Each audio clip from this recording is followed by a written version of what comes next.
Hello again, everybody, and welcome back to the John D. Healy podcast. I'm filling in for John D. Healy one more time, and we introduce part 5 and that's how it all started. I messed up last time calling part 4 part 5, but this is the true part 5. After this, we'll just have one more part 6. And as always, every episode is brought to you by Liffey Moving. If you need help moving, then make sure you let Liffey do the lifting.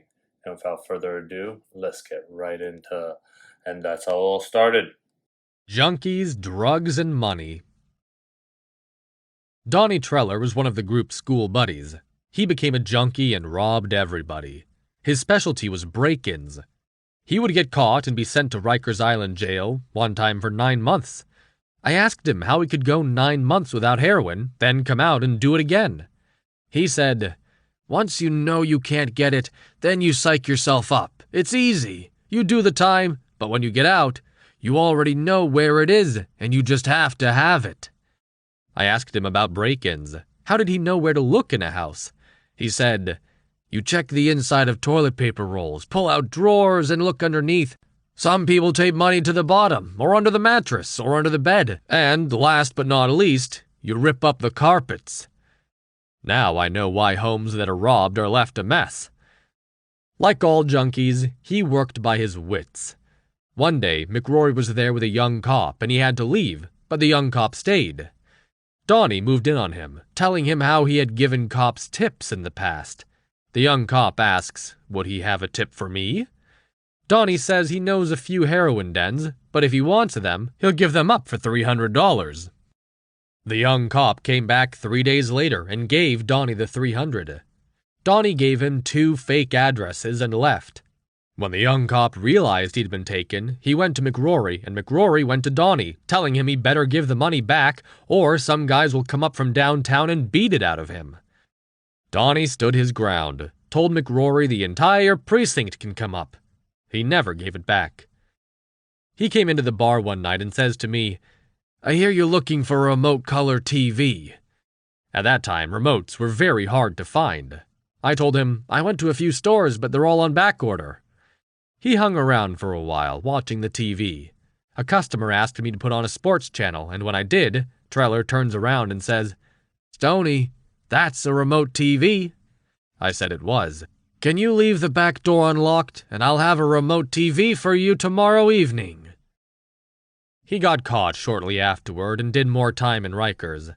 Came out clean of drugs and looking good. He hooked up with a neighborhood girl, Susie, who he knew from school. Her mother was from back home with the bar owner, Jack. Susie never took drugs, never drank. She wasn't too bright and could be conned into doing anything.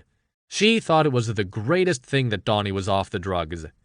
He asked her to marry him, and they went down to City Hall. They came back to the bar with some friends and family. Her father, who I had never met because he never drank, came in. He voiced his objection with disgust and left. 3 weeks later, Donnie comes in nodding on heroin. I told myself that it's time to keep an eye on him.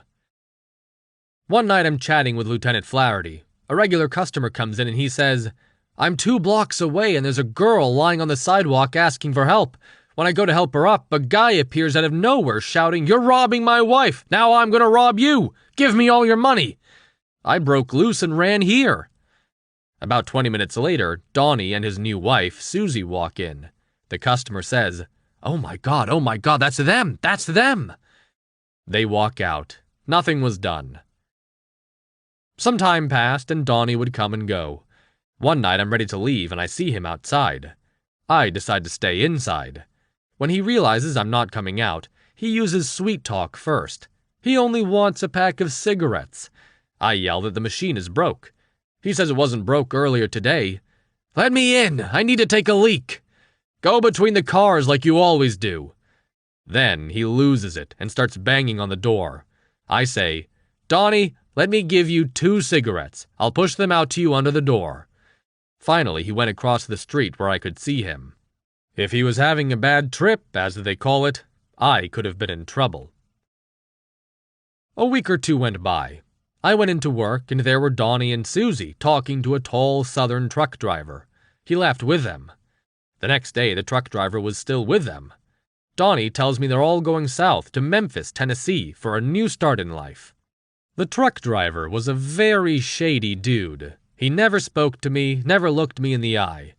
I thought at first that I should wise him up as to who he was with. Then I thought to myself he might rob me. That night, they all headed south. About 5 weeks later, Donnie is back. He needs money from his mother-in-law, Winnie. Susie is dead in Tennessee, run over by a truck. Winnie brought the body back to New York and buried it. They had no money for a lawyer to go to Tennessee and check into foul play. Donnie seemed to have money for a while. McRory got talking to him one evening, for all the good it did.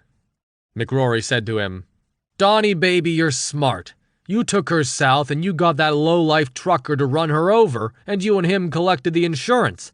It's too far away to get lawyers to prove it, but you did it, Donnie. Right, you did it."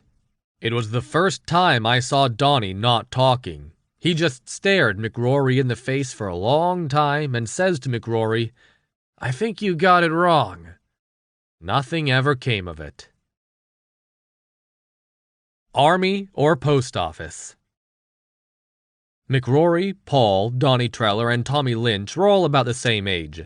Tommy Lynch had a younger brother, Francie, who was 21, 5 foot 3 inches tall, and weighed 280 pounds. When he got called for the Army, everybody was surprised they took him. He did his training in Fort Dix in New Jersey. He always seemed to be a nice young man. I liked him. 10 or 12 months went by, and one Saturday night, he walked into the LaSalle with a friend, both in Army uniforms. He was so thin I didn't recognize him. Now he's 5 foot 3 inches, 120 pounds, and looking fantastic. I asked him where the other half of him went. He tells me that they are being shipped out to Vietnam the next Monday morning. I let them stay late, bought them some drinks, and I shook his hand and wished him luck and a safe return. A year went by. We heard that he went out on a patrol with his buddy. I don't know if it was the guy I met. They came back into the big tent with big wide tables where they ate and played cards. They threw their guns on the table and started playing cards. Then they got into an argument, and Francie grabbed his gun and opened fire on his buddy across the table, killing him instantly.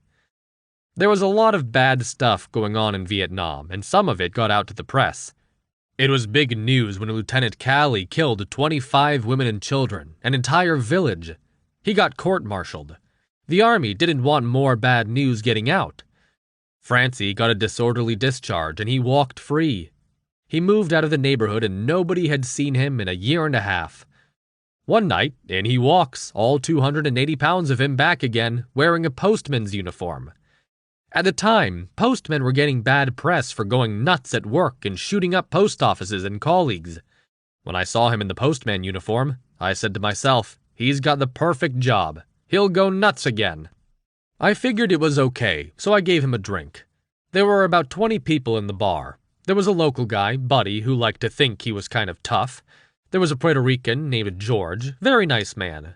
And Jack Santos, a nice guy, but always complaining. Santos was drinking at a table with 2 older guys. Lynch staggers over to them and starts talking. Santos calls me, "Stoney, come out here." I go out.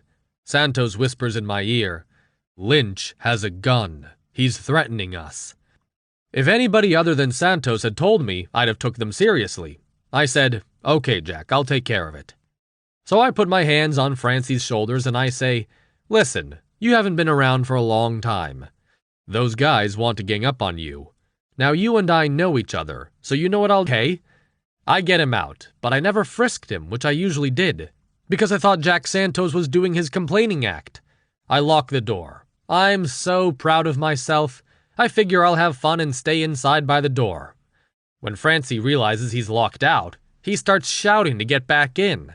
There was a small pane of glass in the door, and I would put my ear to it, and then I'd shout, "I can't hear you!" I'd take my ear off the glass and look out, and Jack Santos was right. Lynch has a gun in his hand. I run from the door and duck behind a brick wall under the big window, and I yell, "Hit the floor! He's got a gun!" Well, he empties the gun in through the window. After, I stand up, look out, and he's gone. So I open the door. Buddy says, "Are you crazy? Keep the door closed, he'll be back." I say, "He ain't coming back. It's impossible that a guy puts 5 or 6 rounds through a window and then comes back. I'm open for business." "Well, fuck you," says Buddy. "I'm leaving." And he did. Puerto Rican George very quietly calls me over and says, "I'm hit." "Where, George?" "On my neck." And sure enough, a bullet just nicked him. There was blood. I say, "Come on, George, you'd get a worse cut shaving. Have a few drinks, you're okay." And I walk behind the bar. I wasn't going to call cops, but Santos got George's ear, telling him he could sue, and George says, "Stoney, I need an ambulance." "Okay, George, I'll call the cops." The cops arrive, start taking down all the information, and in walks Paul, the FBI agent, just in from Washington, D.C. He asks me what happened. I tell him Francie shot up the place. Paul says, without moving from where he sat, he says to the sergeant, "You want Francie? He's handcuffed to a lamp pole down the block." Paul shows the sergeant his shield and says, "I know the guy and his brother." He says, "As I parked my car and I'm getting out, I see Francie coming across the street towards me with a gun, so I pull out my gun. He comes right up to me and says, 'Give me your money.' I hit the gun out of his hand and put my gun to his head and say, 'How about your money?' Paul laughs. You know what he said to me? 'My first victim and he's got a gun!'" 2 weeks later, I get off the subway and I'm walking up Broadway and I see Francie a block away, coming towards me. He's wearing a trench coat down to his ankles. I walk across the street so I won't meet him. I get into work and I tell them how I saw Francie and I crossed the street. A customer says, "Are you scared, Stoney?" "Well," I say, "if the guy is carrying a handgun when he's wearing a postman uniform, if he's wearing a trench coat down to his ankles, he must be carrying a shotgun." That was the last I saw or heard of him. The Boys in Blue.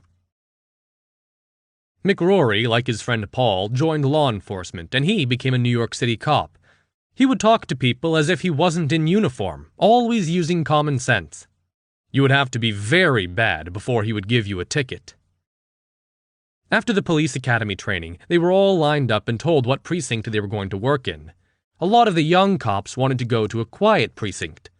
When they called out, "Dan McRory, 26th Precinct, Harlem," he jumped in the air with joy. He wanted all the action he could get.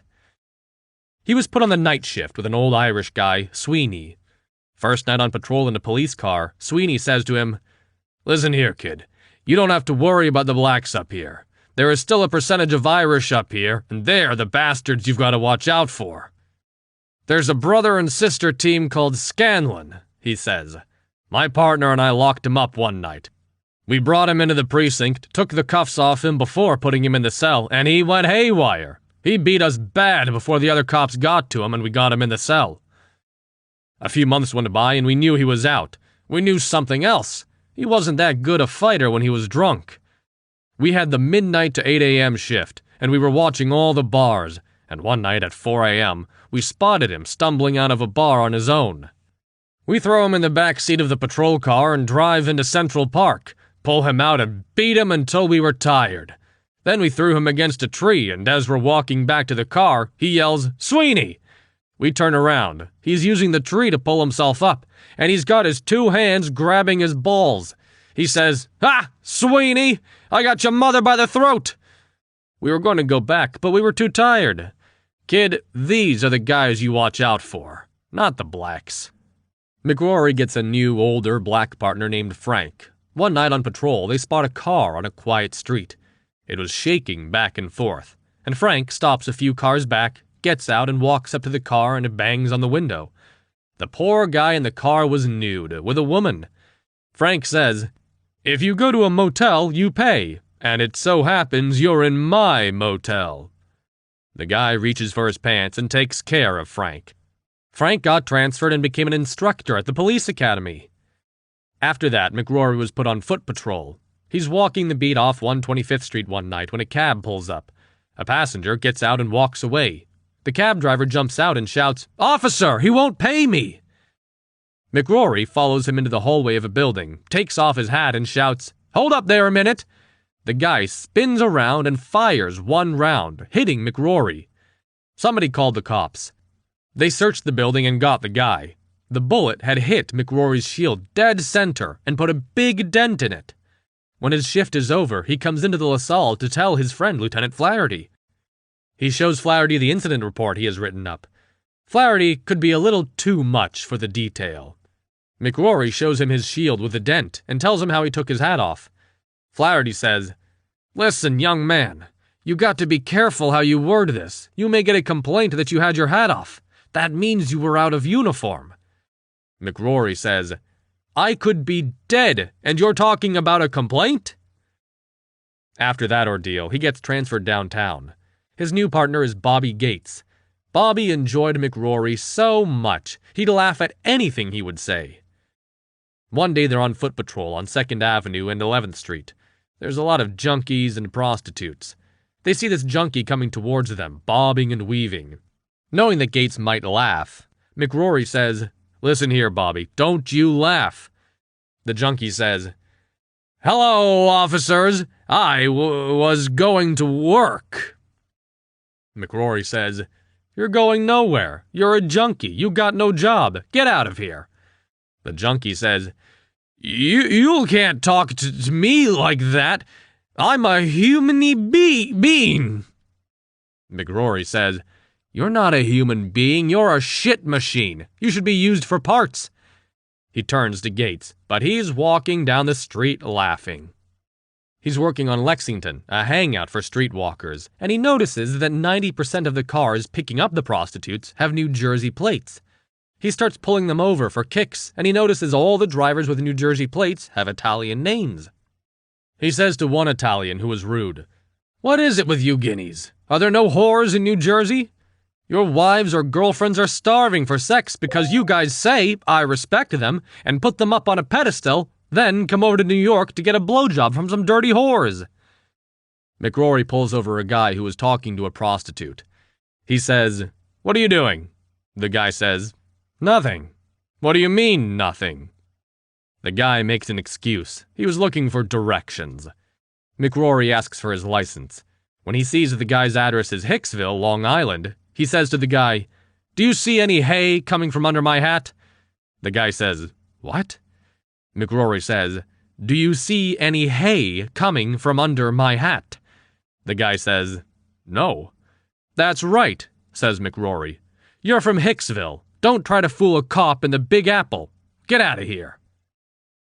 It was very hard to get into the emergency squad, but he got in, and he loved it. You would see him in the front page of newspapers a lot. He was perfect for it. He loved heights, and the smell of dead bodies didn't bother him. He never wore a mask. He said if you could do it, it was best not to wear one. He said some guys that wear masks get sick in them, and then they're worse off. McRory would always give credit where credit was due. When Emergency got its first female, none of the guys in the squad liked it. Her first partner made it so hard for her that she asked for another one, and she got McRory. He told me that on his first day with her, he was so happy. On 23rd Street and the waterfront, they got a ripe one, which means a body that's been dead for a week and is falling apart. When they got there, they put plywood under the body and lifted it onto the dock. Everything had to be accounted for before it goes in the bag, and he told her that he would hold the bag while she pushed it in. When she started, the body started to break into pieces. Her stomach and throat were making attempts to vomit, but she wouldn't give in until she had it all in the bag. "You passed the test, baby. You're one of us," he says. Like he said, every part of the body must be accounted for. A guy broke a window on the 90th floor of the Twin Towers and jumped. At 90 stories, the body splattered. They found all of the body, but one of his balls was missing. They were going to fill out the paperwork saying he only had one ball. Instead, they tied up traffic for an extra 2 hours until they found his ball 2.5 blocks away. "Let's get this ball in the bag and open up the street to traffic." One time it was rush hour. McRory and his partner were on 3rd Avenue and 44th Street in Manhattan. A call came in reporting a bad accident in the Bronx. He said to his partner, "Let's put on the siren and go for it." They get to 60th Street, and he notices a car riding behind him. He stops, goes back, asks the guy for his license and registration, says to the guy, "You like following police trucks? Then follow me." He brought the guy all the way to the Bronx and gave him his license and registration back. They were once called to the 45th floor of an office building on Wall Street. 2 emergency trucks, McRory, his partner, a sergeant, and a cop all show up. It turns out it was a false alarm, so they get back into the elevator and the sergeant gets in last as he wants to be out first. The elevator cable snaps on the 38th floor and the elevator takes off. It didn't look good, but the elevator stopped on the 11th floor. They all get out and walk to the street. The sergeant goes to the truck to call it in. When he is gone, McRory's partner asks him what he was thinking when the cable snapped. He said, "I thought it was all over. What were you thinking?" He said, "I was watching the floors. When it got to the 3rd, I was going to jump on the sergeant's back to cushion the crash. I never liked him anyway." On a very hot July morning, he had a rookie cop with him. They were dispatched to Bruckner Boulevard, near where there were 4 blocks on 150th Street where trucks carrying long steel girders would park. They arrive at the scene, and their job was to keep an eye on the body. What happened was an old Puerto Rican man, on his way home from church, stopped at a bakery and picked up a half-dozen bread rolls and put them in the back seat of his car. He was driving down Bruckner Boulevard past the trucks carrying steel and loses control. His car goes under the steel, which comes through the windshield, catches his forehead, and, like a razor blade, slices the top of his head right off. The top of the head landed in the back seat, but the body stayed behind the wheel. The top brass told McRory and his rookie partner to stay with the body until the ambulance arrived. McRory is there, taking no notice of anything, telling stories, when he glances in the back seat, sees the top of the head, grabs the hair and puts it back on the head, behind the wheel, and keeps on talking. Then he sees the rolls, reaches in, takes one and starts eating it. That did it for the rookie. He got sick and vomited. Later I asked McRory why he moved the top of the head. He said, "It seemed like the normal thing to do. Put it back where it belonged." He bought 5 bungalows in Rockaway, very run down. The electric went out and he asked me to fix it, which I did, temporarily. I told him the main feed was pulled out of the pole outside. He had to call Con Edison. "McRory," I said, "my old boss, Harry Odom, was a licensed electrician. Him and I was called to repair a job somebody else installed, and Harry was going around in circles for over an hour. Then Harry said, 'I see what he'd done.' When you're wiring a job that has motors working off temperature-controlled windows with louvers opening to let air in, closing when it gets cold, there are different ways it can be wired." He said, "When I was a young electrician, I would always do what I did here, trace the wires and see what the other guy did. Today, they're lazy, and they want to look good in front of the customers, so they run down the other guy's work." "McRory," I said, "what I did here is perfectly legal, but don't be surprised when the guy comes that he may talk bad about me." He comes into the bar 2 nights later. "Stoney," he says, "the guy looked and said, 'I gotta get a ladder.' He went up the ladder and without taking a tool out of his pouch said, 'What fucking idiot did this?' Was I glad I told him the story, because otherwise McRory would be doubting me." McRory had one bad fault. He never wanted to lose an argument. Down in the precinct's locker room, Joe the Italian and McRory is slagging each other. Joe wins the argument. The next morning, McRory goes to his wife's chest of drawers, takes a pair of her panties, puts them in his pocket, and goes to work. They're all sitting around having coffee when the sergeant comes in. "Okay, gentlemen, time to go to work."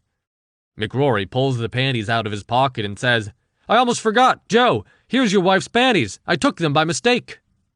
Horses or mules? There were quite a few Irish still living on the west side in the 1970s. I'll talk a little about a few of them. As customers, there was Hughie O'Connor from County Cork. Him and his son owned 2 horse and carriages. They drove around Central Park. Hughie was also a blacksmith, and he put shoes on all the police department horses. Back in the 1960s, when I was driving with Jimmy Reese during the Civil Rights era, they told me Dr. Martin Luther King was doing a march and he was using mules. The Southern establishment blocked the march, saying the mules must have shoes when walking on the road surface. The local government stopped all blacksmiths from putting shoes on mules.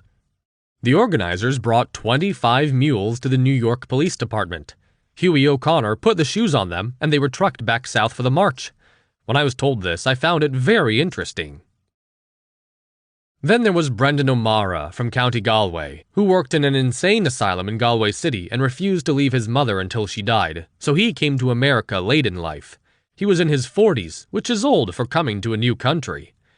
He got a doorman's job, lived in a room, and spent his day off in LaSalle. Jack, the owner, who was also from Galway, said Brendan loved only 2 women, his mother and the Blessed Virgin.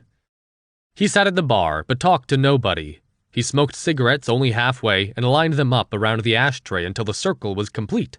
Then he would ask me to empty it. One evening, a young, obviously gay man comes in, orders a drink alongside Brendan, and starts talking about politics. Brendan says he don't know and turns his back. The young man walks around, faces Brendan, and starts talking. Brendan says he don't know and turns again. The young man really wanted to talk to Brendan and goes around again. Brendan says, "You know what's wrong with you? It's called mental deficiency. You're nuts!" And he turns his back again. The young man tried one more time. I was just about to speak to him when Brendan says, "Listen, fellow, if I was born in Switzerland, I'd be a watchmaker. If I was born in Germany, I'd be an engineer. I was born in Ireland, and 2 + 2 is 5. Don't blame me, blame the guy who taught me." I said to the young man, "That's it, you leave the gentleman alone, or you leave." But I loved Brendan's answer. Then there was Healy and Mike Mullins, both from County Mayo. Healy worked very hard in construction, sometimes 7 days a week. Never married, drank hard every night, and never missed a day at work. They both lived together for a time in an elevator building. One night, Healy went home early. Mike went home an hour later. Clearly, nobody had come into the building after Healy, because when Mike walked in, there was a big hole in front of the open elevator door. Mike wonders if Healy is down there and starts shouting his name. Then Healy starts to answer with groans, so Mike calls the cops and an ambulance takes Healy to the hospital with a broken leg. He got a plaster of Paris cast from his toes to the cheek of his ass. People started to tell him he should sue, and the building insurance man came and talked to him. He tells them he was going to wait until the cast came off, but they give him a few $100s. Healy thought it was great. He would play the jukebox and start dancing with the plaster leg. The insurance guy showed him pictures of himself dancing with a leg and told him he should settle. And he did, for $500. He went to live by himself on 108th Street off Amsterdam Avenue. He had a bed, and that was it. He started working for a church on 99th Street, and the priest gave him 2 chairs and a table.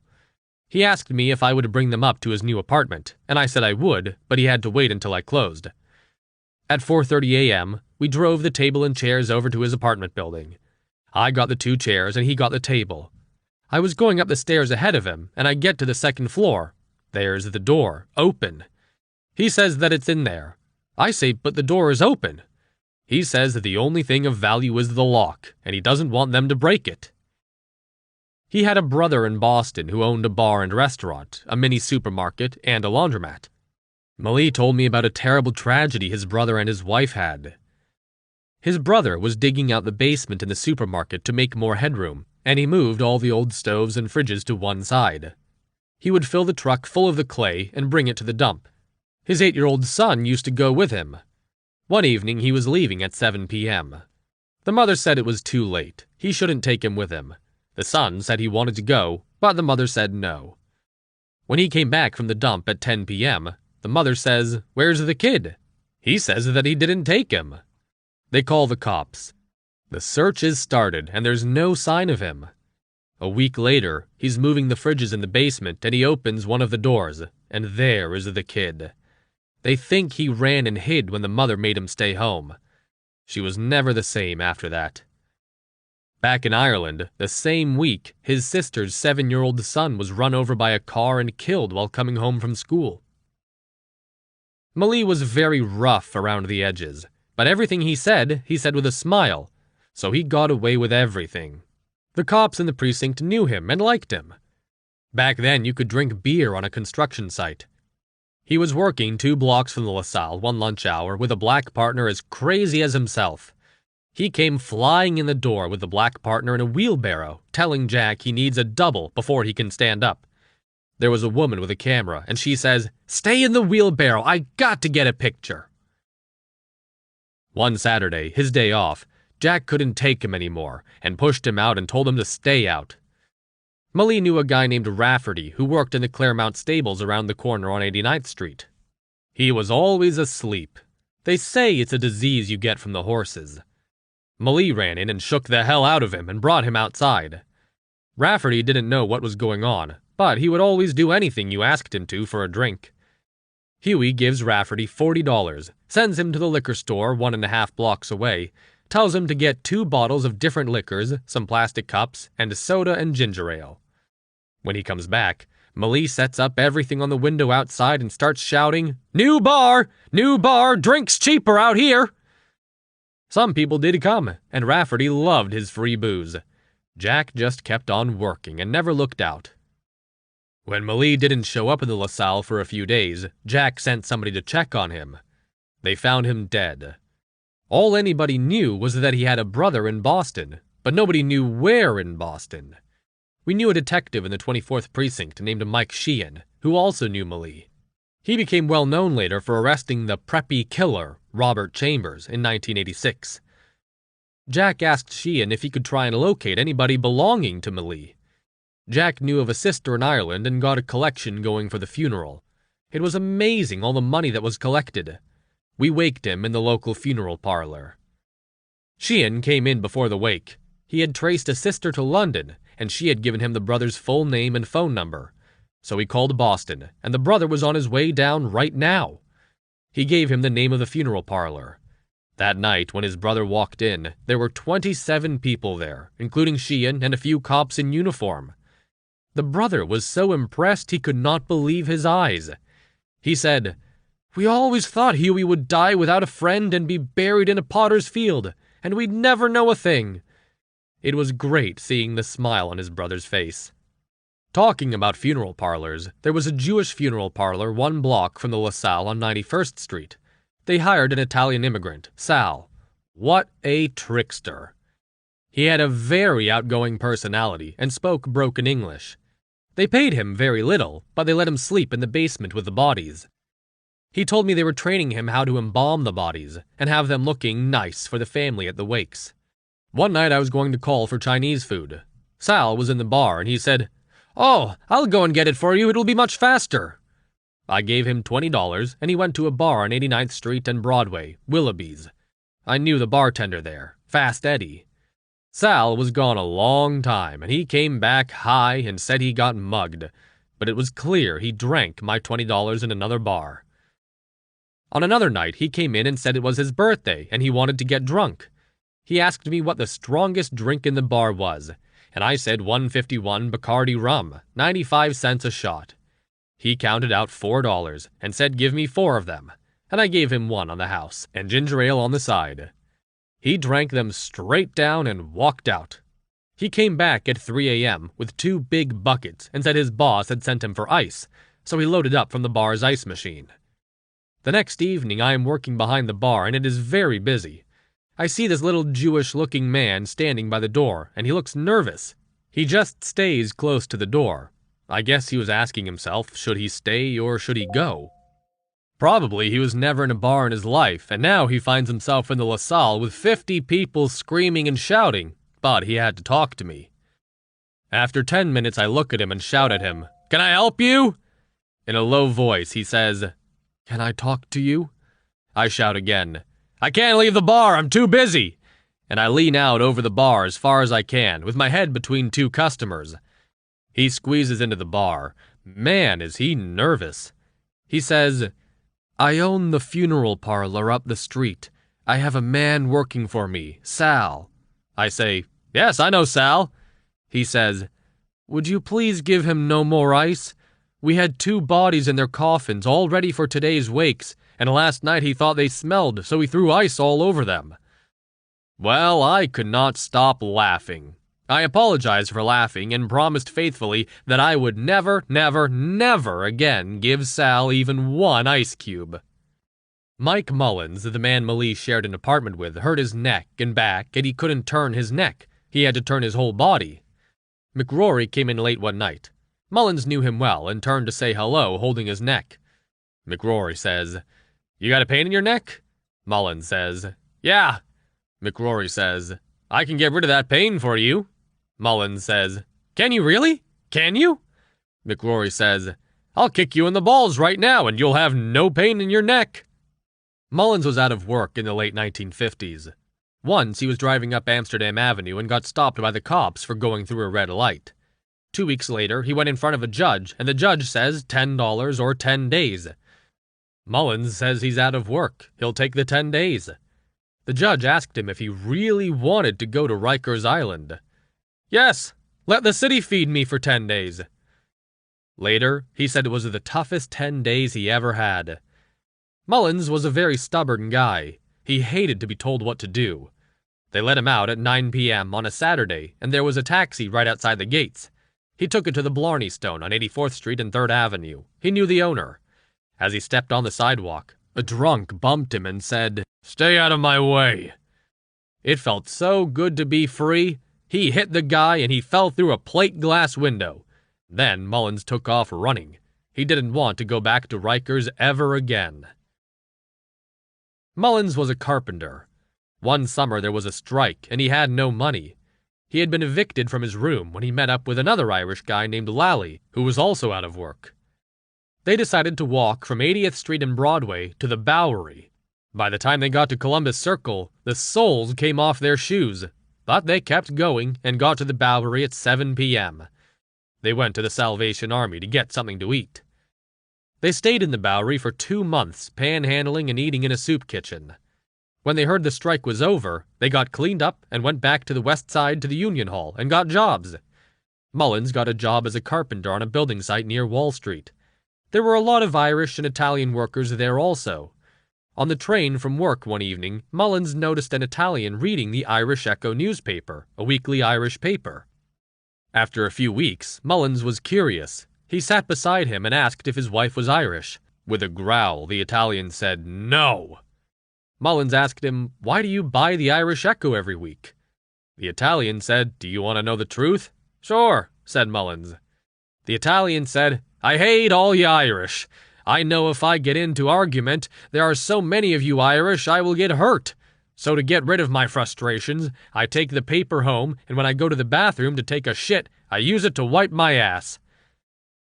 With his first paycheck, Mullins got himself an apartment on 88th Street near Central Park West, a prime area today. He is in McGlade's bar on Columbus Avenue, and he meets a Southern guy who says he is down on his luck. He also carries his own pool stick in a case. Mullins felt sorry for him, thinking of his own past. He tells him he can stay with him for a few nights. They get drunk and they go to the apartment, and Mullins tells the guy he can sleep on the couch, and Mullins sleeps on the bed. Early the next morning, Mullins hears the guy getting up and leaving. Mullins falls back to sleep. Later that morning, Mullins wakes up to 6 cops in his apartment. They pull him out of the bed and take him to the police station. A news reporter named Gabe Pressman and a cameraman are there, and he's on the TV news. Gabe's asking him, "Did he know the guy was going to do it?" The cops held him for 2 days.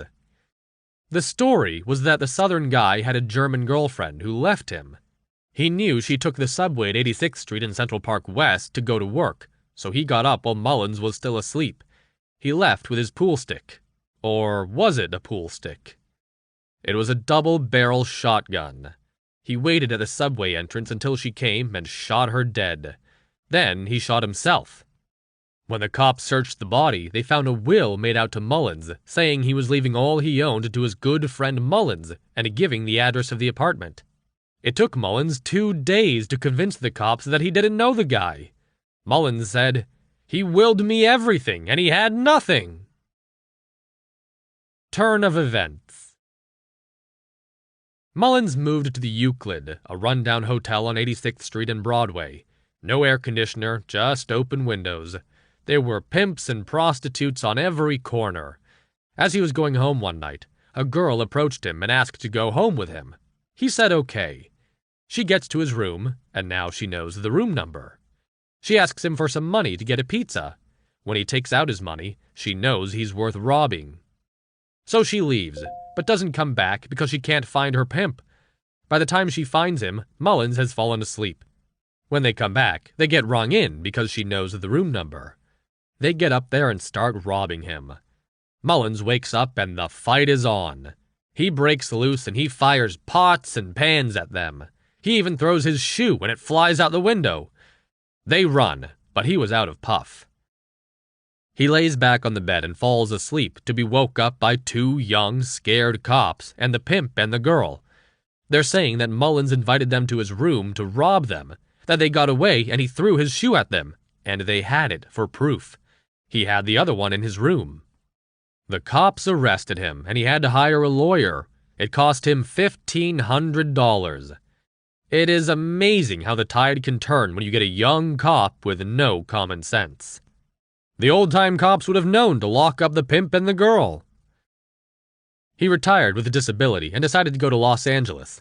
He went to live with a guy named Healy, who we all knew. He wrote short stories. Some were published. When Healy came back to New York for a visit, he came to see me, and I asked him how Mullins was doing. I don't know at the moment. I had to ask him to leave. When he first arrived in Los Angeles, he moved in with me. The first day, I took him out for a walk. When we came to a red light, I said, "Mr. Mullins, you must wait for the light to turn green here in Los Angeles." He said, "What the hell are you talking about?" and took off across the street. When he got to the other side, there was a cop, and he got a ticket. He said, "Big deal, go ahead, give it to me." The next day he does the same thing and gets another ticket. Third day out he does it again. The light had turned green for me, so I was able to get across. Mullins is talking to the cop and he's changing his attitude. I walk close to them to hear what he's saying, and he's telling the cop he's retired and he's on disability. The cop says, "You're retired?" "Yes," says Mullins. "Well," says the cop, "sure, you have all the time in the world to wait for the light." And he hands him a ticket. The Troubles, Northern Ireland. Jay was from Kerry. He was a quiet, private man. He worked for Con Edison downtown. He drank in the LaSalle uptown and lived in the Bronx. Kept to himself. Would talk politics. He worked with black guys, and what surprised me is that when they found out where he drank, they would come to the LaSalle on a Friday night and buy him drinks, have a laugh, and then leave. In the late 1960s and early 1970s, there was a lot of trouble in the north of Ireland. Jay and I would talk about the troubles. He figured out that I was a sympathizer to the Republican cause. One night he tells me that he raises money to free Ireland from England, and would I like to subscribe $25 or more. I give him $100, which was a lot at the time. Irish people gave little to the cause. They were all suspicious, and they would tell you that the guys collecting for the cause were stealing off the top. Bernadette Devlin, a young Irish woman very involved in politics, came to America in 1969 to raise money. She went to Chicago, Philadelphia, Cleveland, Boston, San Francisco, and New York, and in 3 weeks she raised $100,000. In 1967, when Israel fought the Six-Day War, in New York City alone, they raised $14 million in 7 days. Jay knew I had bought a house and that my mother had gone back to Ireland to babysit my sister's kids. So Jay must have figured I was okay. One night he tells me he's in a spot and needs help. I ask what kind of a spot. Tomorrow evening, he says, he's going to pick up a machine gun from the Upper East Side. Could he meet me on 86th Street in Lexington on my way to work, and would I keep it for him for a few days in my house? I say okay. The following evening on my way to work, I stop on 86th Street in Lexington. He hops in the front seat and I drive to the west side. I park the car across the street from the LaSalle, and we put the machine gun in the trunk. I go to work. He say he's got to meet somebody else and he'll see me tomorrow night. I went home that night and put it in the attic. The attic is the full length of the house, with a 7-foot ceiling. When I had bought the house a few months before, I had decided to renovate, so I had no tenants. Jay comes into the LaSalle most every night for a few drinks, and he tells me he'll pick the gun up in a few weeks. He comes in one Saturday night and says, "Can I stay over with you tonight, and would you drive me to Woodside with a gun?" The next morning, I drove him to Woodside and dropped him off at 48th Street. He thanked me, and I drove away. Over the next month, we would talk about the troubles in Ireland, and he would tell me how devoted some guys are. He once spent a night and a morning in a guy's basement breaking down machine guns, AK-45s, etc., getting them ready for shipment. He said, "You don't want to know how we ship them." I said, "Correct, I don't." One night he said that since my house had been vacant, would I mind storing some more guns for a while? I said okay, and he said he'd stay with me that night. The next morning at 9 a.m., we'd pick up a van at a diner on Astoria Boulevard. We went there and saw the van, but I spotted a car with a guy sitting in it. I said, "Jay, that car is watching us." He looks and says, "I think so." He makes a phone call and comes back and says, "He's okay, he's watching the van, but I'm glad you spotted him. It makes it look good for us." The key is under the seat in the van. We park my car, then drive to my house. There were 2 drums in the van, and it took us an hour and a half to take all the wrapped packages to the attic. 2 weeks later, we'd do it again. The Irish operated in groups of 4 or 6, and they never used phones. They would drive 100 miles to leave a note in a designated place for a guy they never saw. He comes in on a Saturday night and says he'll stay over tonight, that we have a lot of work to do. He says he has a big list to go by. The next morning, we go to the attic and he has his list. We spread everything out all over the place. His list is pretty simple. It's set up in letters and numbers, say 1, 2, 3, 4, K5, done. P1, P2, P3, P4, P5, P6, P7, done. S1, S2, S3, S4, S5, S6, S7, S8, S9, done. I ask him how it works. He says, "As you see, the S has more parts than the K. When the list says done, you know you got it all.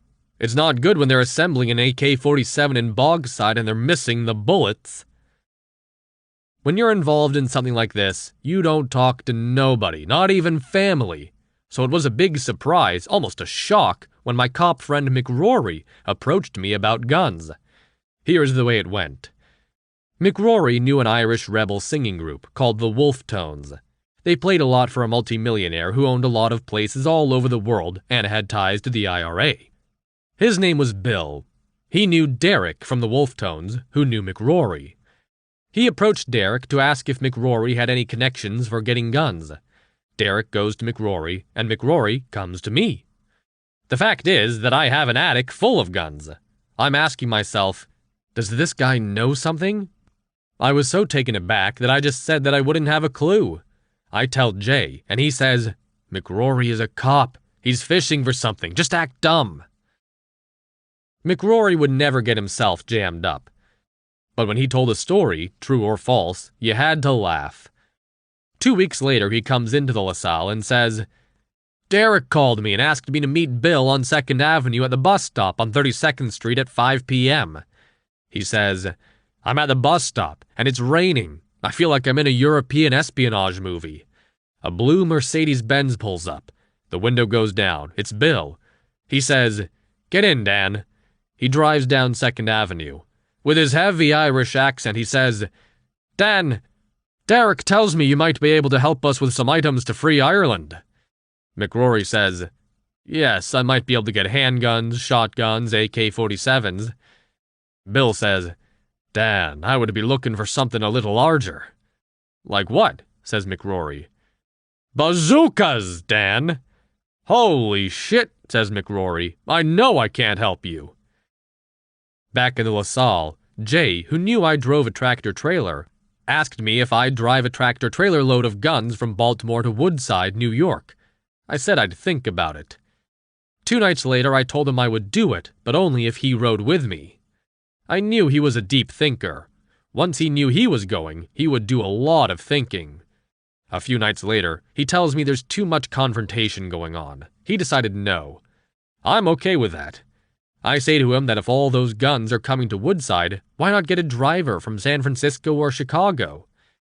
In the end, they decided to bring them down in 5 vans. They got stopped on Skillman Avenue at 47th Street, and the whole story came out in the newspaper. They were so dumb. It was all hatched in the Buffini Bar on 46th Street in Woodside because that's where they held meetings.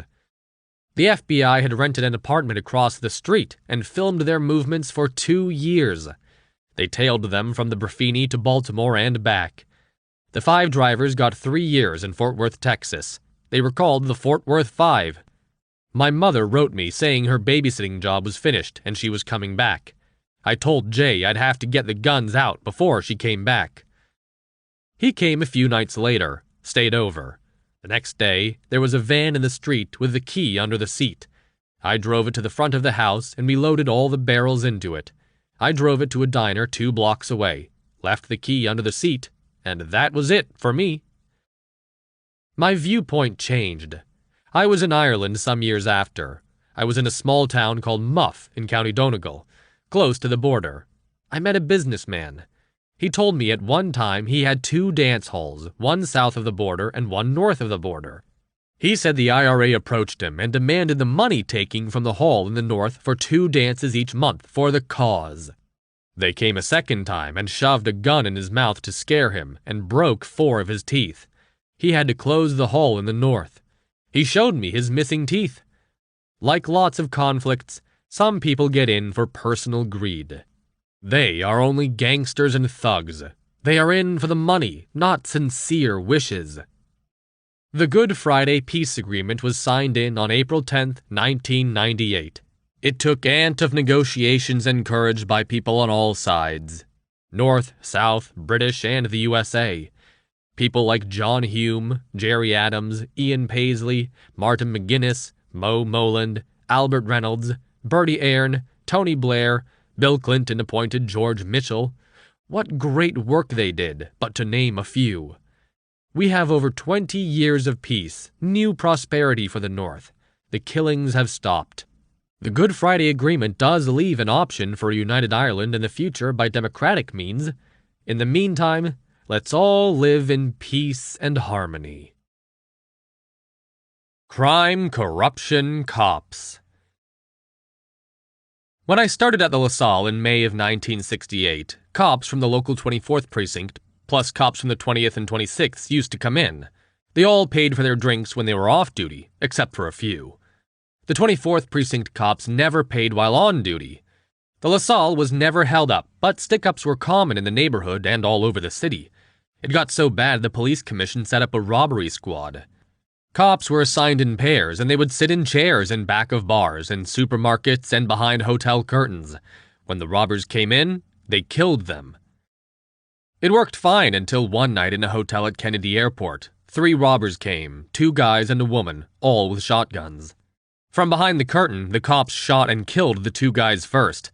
Then the woman threw down her shotgun and shouted, "I give up! I give up!" One cop came out from behind the curtain and said, "Sorry, babe, nobody gives up to the squad," and gave her both barrels. She had been known to the squad. She had killed 5 people, showing no mercy. But there was a witness to this shooting, and the robbery squad was no more. Stick-ups increased, but there seemed to be fewer killings. The word was that a lot of these robbers were Vietnam War vets who couldn't get a job. Frank Serpico was a cop who wouldn't take money. After he spent a few years as a cop, the New York Times decided to publicize his story on police corruption, which left his life in danger. I found that amazing. I remember listening to some cops one night talking about collecting the $10,000 which had accumulated in a kitty for any cop who would kill him. One cop said, "I could pay off my mortgage."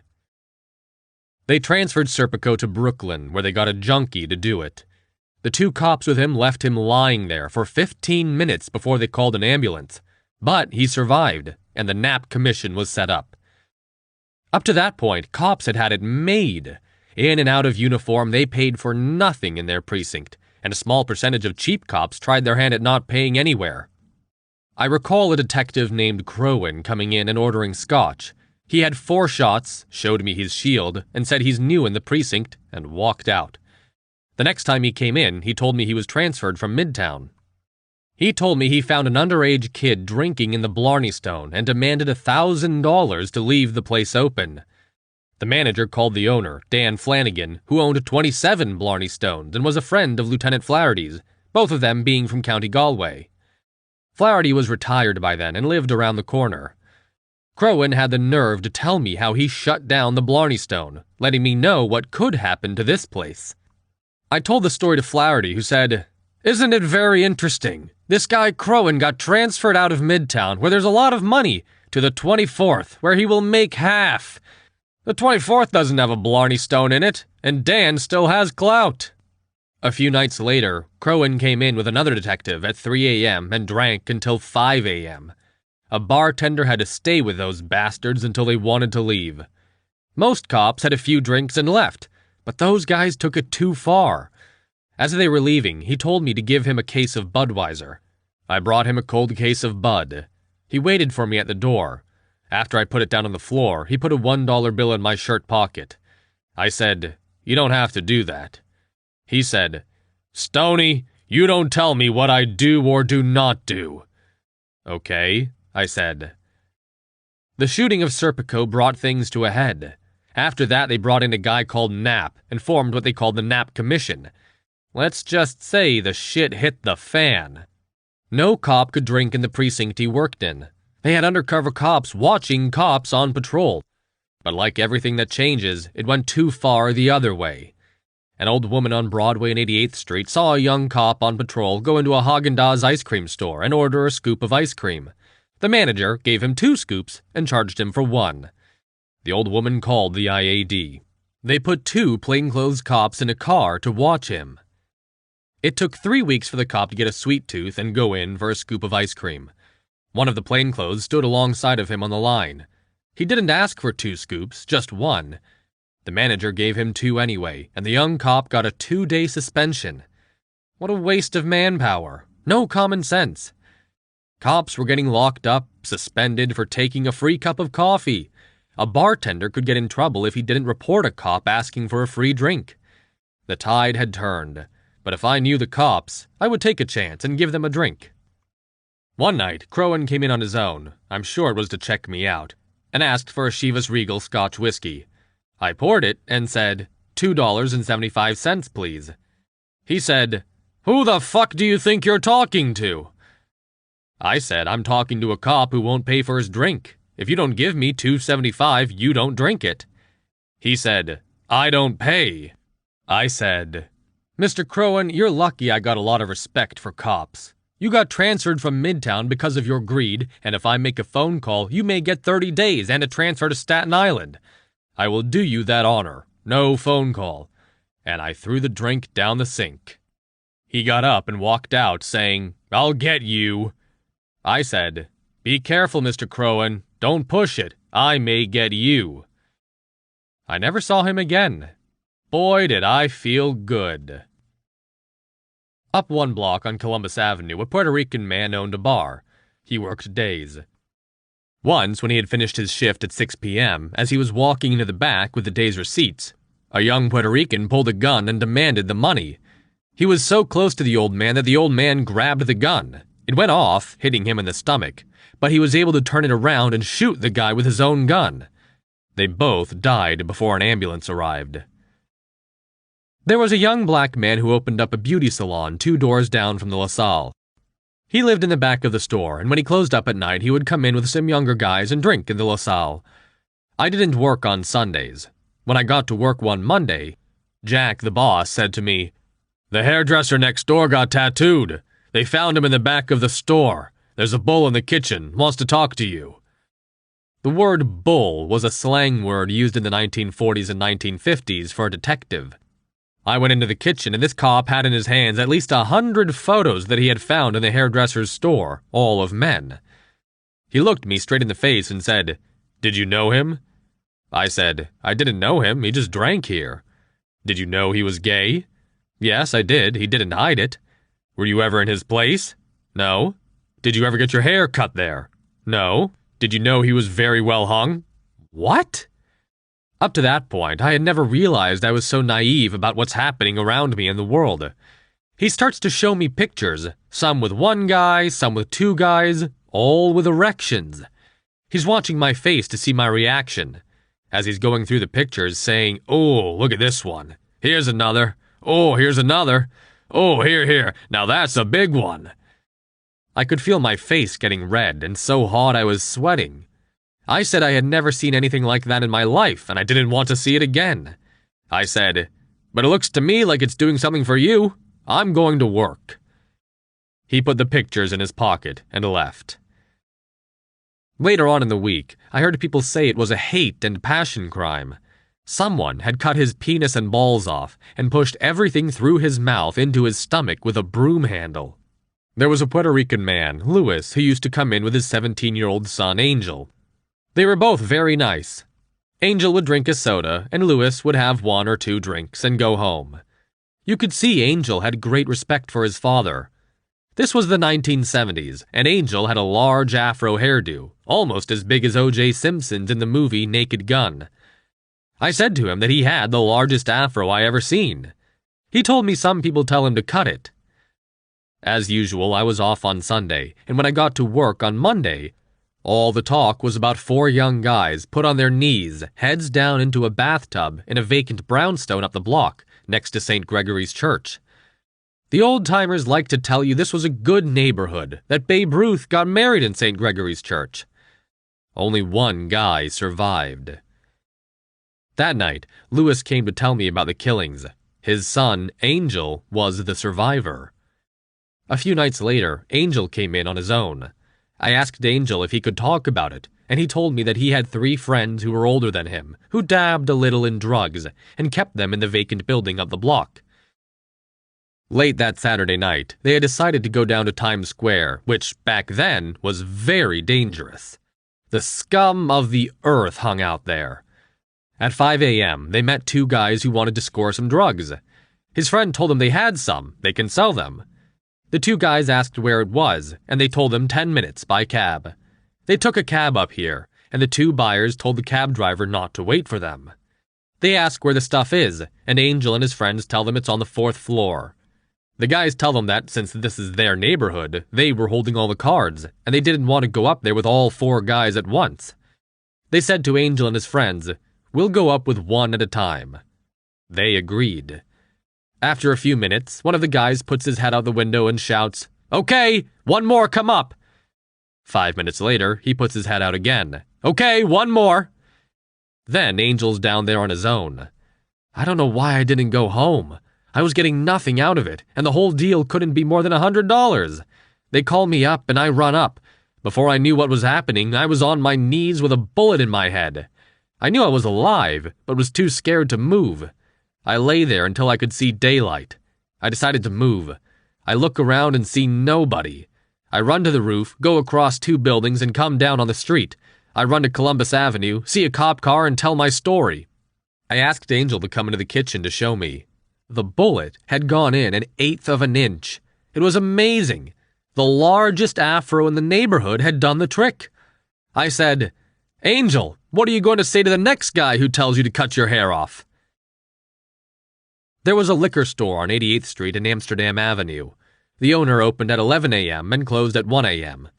He put in floor-to-ceiling plexiglass with an S-hook circle in it to push your money through before you got your bottle. He put out the word that they couldn't get him now, but one night, as he was walking to his car, they got him. Right next to the LaSalle, there was a bodega owned by Pedro, who everybody called Pete, and who had a mean German shepherd for protection.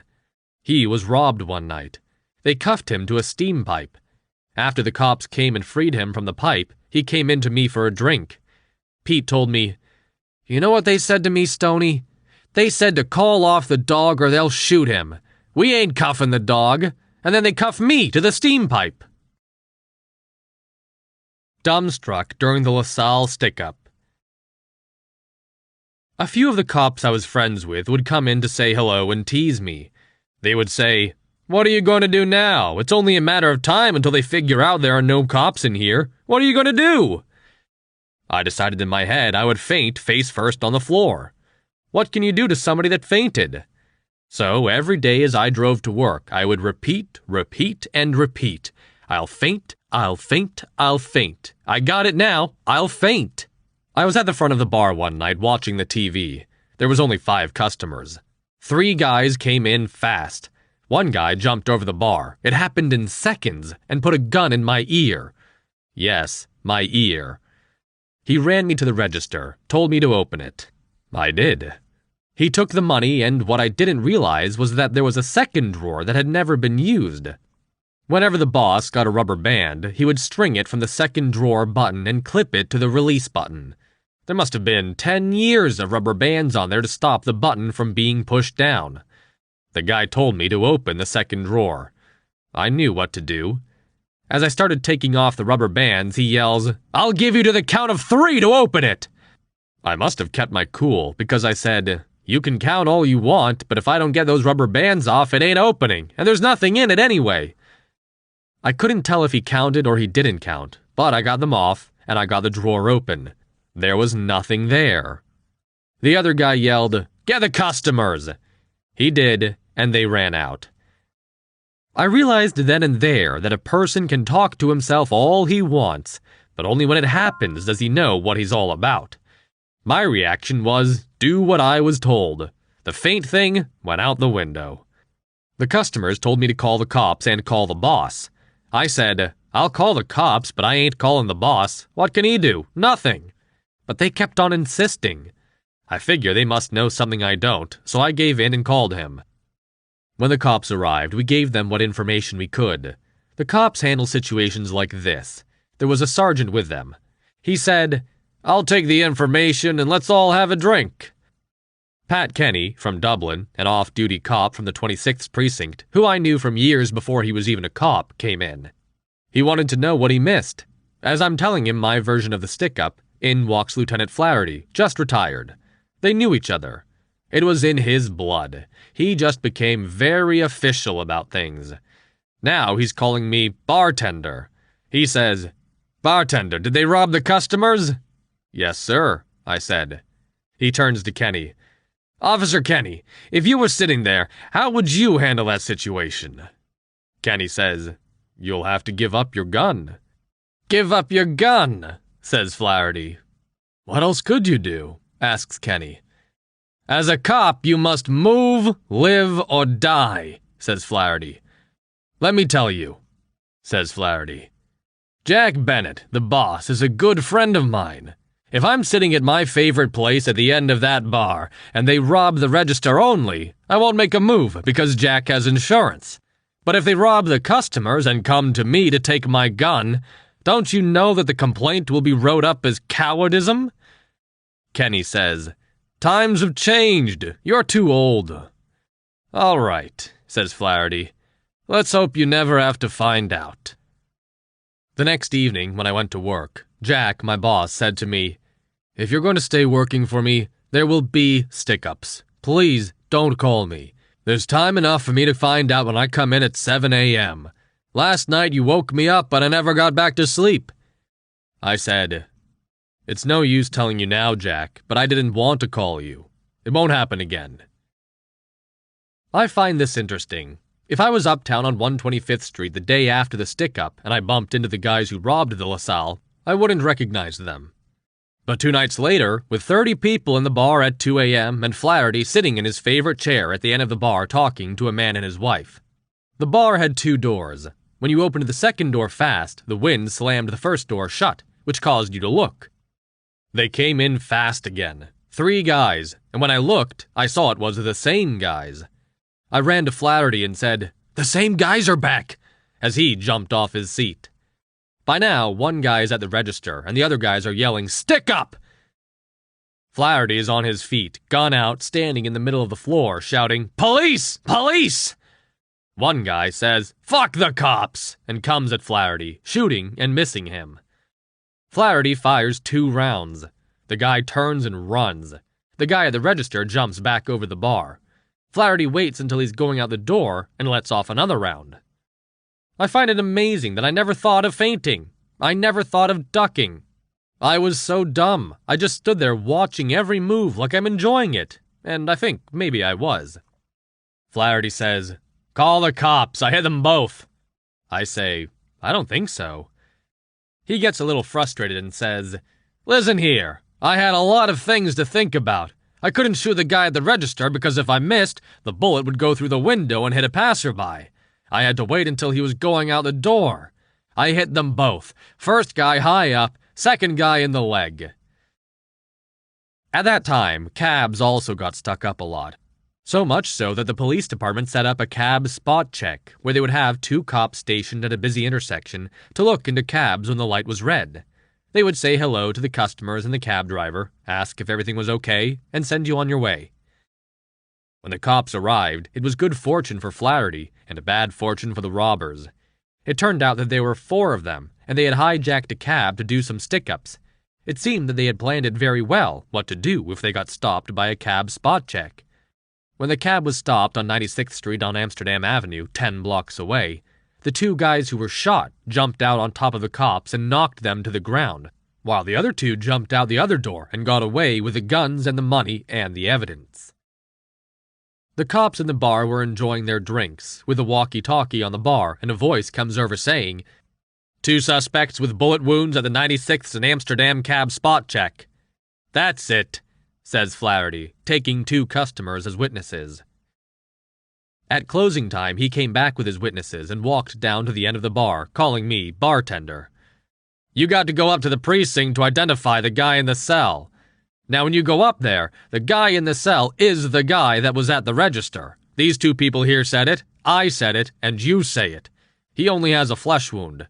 The other guy is in the hospital. I got him good." When I went up there, the detective brought me to the cell where I saw the guy. There was no doubt that he was the guy at the register. Man, did he have nerve.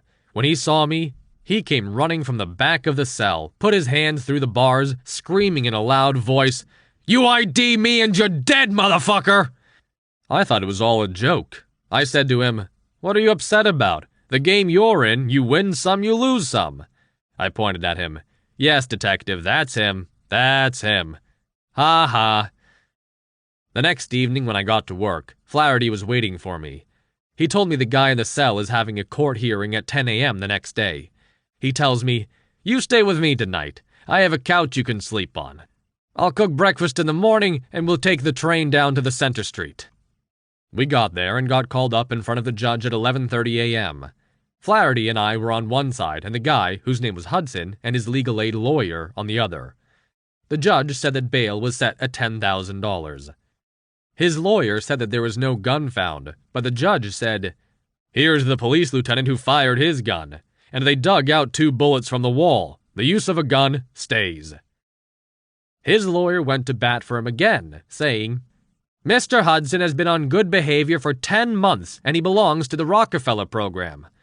The Rockefeller program was a methadone plan to get addicts off heroin. That statement seemed to make the judge think of something he had forgotten. He said to the court clerk, "Pull the yellow sheet on Mr. Hudson." He was a very unlucky thief. He was in the system, and his rap sheet said he had been locked up 12 times in 18 months for committing crimes with a gun, and still he was out. The jails were so full, the system was letting them out on a promise. The judge seemed to have a sense of humor, though. He said, "If Rockefeller wants this guy for $10,000, he can have him." Flaherty says to me, "Good judge," and we all leave. The next court date was 2 weeks later. I stayed over with Flaherty again. The next day they brought in Mr. Hudson and his pal on a stretcher. The case was postponed. Next time, their lawyer didn't show. The next time after that, the guy on the stretcher was back in the hospital.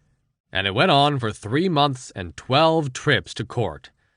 By then, both guys were walking and standing with their lawyer, and it was Flaherty and me, and there was a different judge. The judge hears of the case and says 3 months. Their lawyer says, "Your Honor, my clients could not post bail. It's been 3 months since their incarceration." "Okay," says the judge. "Time served." Flaherty was shocked. They started laughing and walked out with us. They had no fear of Flaherty. Hudson came right over to me, put his fist in my face and said, "I told you, man, not to ID me. I'm coming to get you." I must say I didn't feel good going to work that night. 3 weeks later, another shootout. I give Flaherty credit. He ran from nothing, but it was nice having a gun. It did level the playing field. Another 2 guys ran in yelling "StickUp." But before the guy could get to the register, Flaherty was on his feet shouting, "Police! Police!" The guy fired a round. Flaherty got off 2 rounds and they bolted out the door. They were not caught. Flaherty told me to call the cops. I said, "Listen, Flaherty, before I call the cops, I want you to understand I ain't going through any of this bull again. I didn't see nothing. It was too fast. I ain't going to no precinct, okay?" He says, "I tell them what I know, you tell them what you know." So I call. 2 detectives come. One, an Italian with pinky rings and a flashy shirt with a collar folded back over the jacket and a chain hung around his neck. He looked and acted more like a mob guy than a detective. Flaherty went with them. He loved the attention. Pinky Ring demands that I go to the precinct after I close up to look at mugshots. I say, "No, sir, I am not going to the precinct." He says, "Yes, you are." I say, "Listen, I couldn't identify nobody. I ain't going up." He says, "What makes you so sure?" I say, "When I heard StickUp, I put my eyes on the floor and I didn't take them off the floor until they were gone." He said, "You're sure?" I'm sure. Sometimes you think to yourself, "I wish I had said that." But this time, I was very good. He thought he'd catch me out, so he said, "You're so sure, yeah? Were they black or white?" I said, "I don't know. I never looked up." Years later, when I bought a bar, I told all my bartenders the Mr. Hudson story, and I told them to identify nobody. Captaining the Shithouse. Mr. Austin was a black man in his 50s who lived in the building the LaSalle was located in. It was a doorman building with the entrance on the side street at 220 West 90th Street. He tended bar at a place on 135th Street and 7th Avenue in Harlem from 2 p.m. to 9 p.m. He would come in to me every night after work for a nightcap. He got to like me a lot. He introduced me to his wife. She was a lovely woman, but boy could she stand up to him when she knew he was wrong. I told him the story about trucking with Jimmy Reese in the South. Maybe that's why he said I was the only white guy he liked. He told me he was 8 years old when he and his mother left North Carolina during the Depression and came to Harlem. I never asked, but he must have been an only son because he never ever mentioned any brothers or sisters. Back then, there was no work. He said the rich, white people who lived on Fifth Avenue were all Jews. I wonder. They would come over in their horse-drawn carriages with drivers to 96th and Central Park West when they were throwing a party. They would stand up on the carriages and point to the women they wanted, saying, "You, you, you, you," to all the younger and good-looking ones. But his mother was not a pretty woman, and she was never picked. Mr. Austin and his mother would go back to Harlem, and on their way they would eat the oats that horses had spilled onto the street from their feed bags, and whatever else they could find in the garbage. It didn't take him long to figure out what was going on. When he got older, he was told that all the black maids and cooks had to put out for the white men if they wanted to get hired next time. He told me that North Carolina had no electric when he was a kid, and I told him I had no electric or gas in Ireland. He said, "How old are you? You're talking like an old man." Mr. Austin and the wife loved to dress up and go to Broadway shows. They came in one night for their nightcap, her in a beautiful green gown, him in bow tie, suit, and tails. He told me they had come out of the show and seen an empty cab. They jumped in. The cab driver, who thought his doors were locked, turned and looked at them and said, "Where are you going? To Harlem?" Whenever Mr. Austin got a driver who asked that question, he would always give him a specific address, so he told him he was going to 220 West 90th Street. "I'm your next-door neighbor now," he told the driver. He had said to the driver, "What's the matter with you? Do we look like we are going to mug you?" Now, if I was driving a cab and saw a bunch of young blacks with sneakers, I'd lock the door. Mr. Austin used to say to me, "You think being a bartender in this place is tough? You should be uptown with all the blacks. They're bad drunks. The only way you can survive a shift uptown is to have a few before you start, and then blend into the barroom bullshit." One night he came in for his nightcap. There was a nice crowd, with many of the regulars, including Rafferty. There was an Italian immigrant named Tony who had bought a candy store on the corner. He had no credit, so he had to pay cash for everything. He also had no safe, so he brought his money home each night. He would open the store at 5 a.m. and close at 10 p.m., and every night, before getting on the subway, he would treat himself to a Johnny Walker Black. Anyway, that night the door flies open. two guys. One guy over the bar, the other guy standing by the door, wearing a Clint Eastwood poncho, a sawn-off shotgun strapped to his arm. When he stretched his arm out, the two barrels appeared, and when he dropped his arm, the barrels disappeared. He yells at me to give all the money to his buddy, but I didn't have to, since he was already helping himself. I'm standing with my hands holding the bottom of the bar. The double-barreled shotgun has me very scared. My mind is working like two minds. One is telling me to run to the kitchen. The other is telling me the shotgun will get me, so I'm holding the bottom of the bar to keep myself from running. The guy with me behind the bar got the register but missed the change box. He backs out from behind the bar, facing me with his gun. The guy with the shotgun yells, "Hold it!" I'm not thinking straight. I think he knows about the change box, and my hands go straight up in the air. The guy yells, "Put your hands down!" And they come straight down. The guy with the shotgun says, "Did you take the bartender's money?" I'm quite amazed by what a person says when he's scared. I don't know why I said it, but I said, "I don't think I got that much." I'm also amazed by the StickUp guy. He waves the gun in my face and says, "What do you got? We need. You don't think we're just out here for nothing, man?" The guy with the shotgun has his buddies search everybody as they put us all in the bathroom. I was so scared of that shotgun, I pushed my way to the back where the toilet bowl was. It was hot in there, and we were all sweating when Mr. Austin shouts out, "If you're on a ship, the captain is the last man off, but we're in a shithouse and Stoney is the first man out." I got this thing in my head that they might blow a hole in the door, and I don't want to let Mr. Austin down, so I go to the door on my knees and give it a slight push, when suddenly it flies open, and there's Tony. He got a bigger scare than all of us. He had walked in for his Johnny Walker scotch before going to the subway and walked right into the shotgun. The poor guy was as white as Casper the Friendly Ghost. Afterward, everybody is broke, so I gave them all a drink and called the cops. The cops arrived and they were taking notes, and the sergeant said, "Did they rob everybody?" I said yes.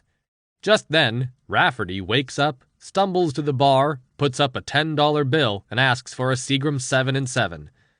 We all laugh. Mr. Austin says to me, "I leave uptown to get away from this and come down here to have the same thing happen." I say, "It wasn't bad, Mr. Austin. We're all alive, and you were funny in the bathroom." I ask Mr. Austin to tell me about one of his stick-ups, one that will give me a laugh, but Mr. Austin says, "I'm too old. None of this is a laugh." Around that time, a new group called the Black Panthers had started up, and they used to go around with a closed fist held high, shouting "Black Power." Mr. Austin told me that one day the Panthers was marching, and a lot of people were enjoying themselves. His bar was full, and there were 2 bartenders on. At 7 p.m., this crazy guy comes in, bobbing and weaving up and down the bar with a closed fist shouting "Black Power." He told me, "What we didn't know was that he had 2 guys with him, one at each end of the bar, wearing long coats with AK-47s under them." To make Crazy happy, everybody put up their hand and shouted "Black Power." At that instant, a few rounds went off into the ceiling. Then Crazy shouted, "Put up the other hand! This is a stick-up!" Crazy had a big shopping bag. He cleaned everybody out and never got caught. Mr. Austin quit and got a bartender's job on 8th Avenue and 54th Street in Hell's Kitchen. There was a bus depot on 9th Avenue with a lot of Irish drivers who cashed their checks at the bar, plus a lot of Irish in the neighborhood. After 6 weeks, he quit and went back uptown. He said to me, "I thought blacks was bad drunks, but you Irish? Man, now I know why you Irish have such a bad name. It's because you all can't drink. I'm going to run the risk uptown because I couldn't put up with you lot." Meanwhile, Flaherty was missing all the action, and I was happy because that guy with a shotgun wouldn't miss, but with Flaherty's fast reaction, there would be at least 20 feet between them. He'd probably survive. I could not believe it. 1 week later, the same guys about the same time of night. They operated the same way. I felt they did it faster this time. They took the money out of the register, lined us up, and robbed each of us as we went into the bathroom. Everybody was very quiet. After a few minutes, I did the same thing I did before. On my knees, I pushed the door open, then we all came out. A few of the customers got hysterical, shouting to call the cops, but I got annoyed and I hit the bar so hard the glasses jumped. I said, "They're not here, and they won't be here when the cops come. I'm going to give everybody a drink, then I'll call the cops." I was pouring out drinks when I got up to this black guy, Aaron. He was standing up as I started to pour his Bacardi and Coke, but he said, "Do you mind giving me a straight shot?" "Here you go." He says, "Tony, how can you pour whiskey? Would you look at my hands? You know, I didn't mind that cat taking my bread, but the motherfucker called me brother." The next day, the headline in the newspaper read, "Police Lieutenant shot with shotgun in Parkview Bar on 197th Street and Broadway in Washington Heights." When I was cab driving, I went in there once to use the bathroom, and to my surprise, a guy, Frank Loftus, who I had met on the boat to America, was behind the bar. I figured it was the same guys, robbing bars as they headed uptown. On my day off, I went up there, hoping he was working. He was, and he had been working the night of the StickUp. He told me, "The lieutenant is in the front of the bar with his back to the door talking to a bus driver. They come in so fast." I said, "I know." He said, "One guy over the bar, the other guy shouting, 'Stick up, give it up!' The lieutenant turned and said he was a cop, and the guy pulled the trigger and blew his left arm off at the shoulder. I don't know how he did it, but he shot the robber, and the other barrel went off as he was going out the door, and the lieutenant, he got the other guy going out the door. They were both picked up at the hospital later, but they weren't able to save the lieutenant's arm." When Flaherty saw the story in the newspaper, he said, "Now you know why I stay at the far end of the bar. If people want to talk to me, they have to come to me." Good cops, bad cops. It must have been 4 months later, and Pat Kenny hit the news. He and a partner had pulled over a car at 136th Street on Broadway. We all know how cops work when they pull a car over. Each of them gets out, one goes to the driver's side, the other to the passenger's side. Kenny had his gun out when he approached the car, and the driver took off. Kenny never thought of his partner and shot off 3 rounds and hit his partner. Friendly fire, it's called. Another time, Kenny was driving drunk up 3rd Avenue. At 96th Street, he hit a car. Instead of taking care of business, he gave the black guy that he had hit a hard time. He was good at that.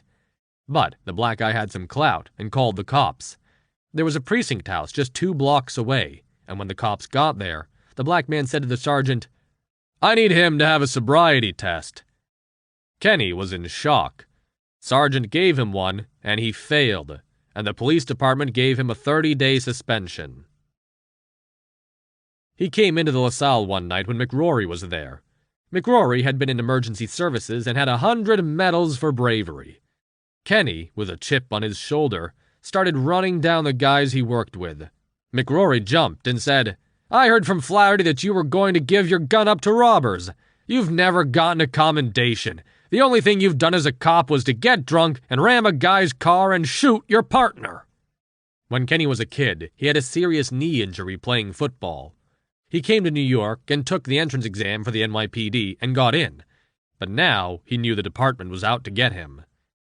One time he was running down a flight of stairs after a suspect when he slipped and fell. He blew out his knee again and retired on 3/4 pay and went home to Dublin. Kenny had a brother, Ted, who married an Italian girl, and he asked me to be in the wedding, and I agreed. There were 4 of us groomsmen and 4 bridesmaids. The reception was in Queens, which was where I lived. Afterward, I asked one of the bridesmaids, Diana, to join me for a drink. We found a small place with a one-man show. We walked in, her in her gown and me in a tuxedo. The guy singing asked what nationality we were, and we said half Irish, half Italian. He sang the song Danny Boy and sent us over a drink. We had a lot of fun for about an hour when I told her my house is only a few blocks away and asked if she would like to come back for the night. She said sure. So we went back and got into bed and started making out. Then she starts crying, and when I asked what was the matter, she told me that she was a virgin. When I heard that, I jumped out of the bed and started to get dressed. She lay in the bed and asked me what I was doing. "Let me explain," I told her. "When I was 13 years old, I was going out with a girl who was also 13, and even then, she wasn't a virgin. I am now 28 years old, and I've still never had a virgin, and I sure don't need one now. Get up. I'll help you into the gown and drive you home. So I drove her home to Baldwin, Long Island, and I never saw her again. Why did she get into the bed at all? Ted Kenny came into the bar a year later with his wife, and she said, "Oh, Stoney, Diana told me you were such a gentleman." I was in Ireland about 5 years later, hanging out with Sean Flynn, a friend from my home place, who was now a big contractor in Dublin. Pat Kenny's name came up during the conversation. He asked me if I knew him. I told him I did, and then told him how Kenny had hurt his knee as a kid playing football for the GAA, the Gaelic Athletic Association, then went to New York, became a cop, fell down some stairs, and how the knee got him out on 3/4 pay. Sean told me Kenny had another brother who was a lawyer in Ireland. Kenny fell down some steps at a GAA dance and claimed there was no light in the stairs. He sued, and his brother represented him, and they collected. The GAA never put it all together. "That knee is still making money for him," Sean said.